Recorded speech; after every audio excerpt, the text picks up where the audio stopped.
So like I said, I spoke to Dr. Pepper earlier today. Here's what he had to say about the way Dr. Martin Luther King was actually killed. Wow. He wasn't killed from the bullet that hit him on the balcony. He was taken to the St. Joseph's Hospital, and he was killed in the emergency room of St. Joseph's Hospital by the chief of neurosurgery, Dr. Breen Bland, who came in when they were all working on him in the emergency room, and he said, "Get out of here, let that die." And as they moved out of the room, the last one out was a surgical nurse, Lula Mae Shelby. And when she heard them gathering up spit in their lungs to spit on Martin's body lying on a bed there, then she saw Dr. Bland take the catheters out of Martin's body and take the pillow from under his head and put it over his face and suffocate him. And that's how Martin King died. That's how he was really assassinated. Now, he might have died anyway from the bullet wounds, but he didn't. He was still alive and still breathing. The chief neurosurgeon, he intervened and he made sure that death would result.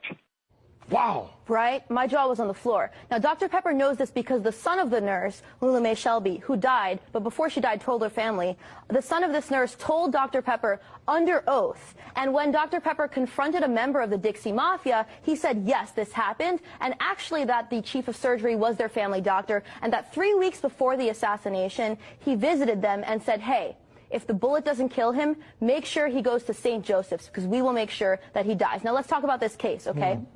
This was the civil suit in 1999 where Pepper represented the King family, and that really made the family feel like they had closure, and like I said, it was the only trial ever held.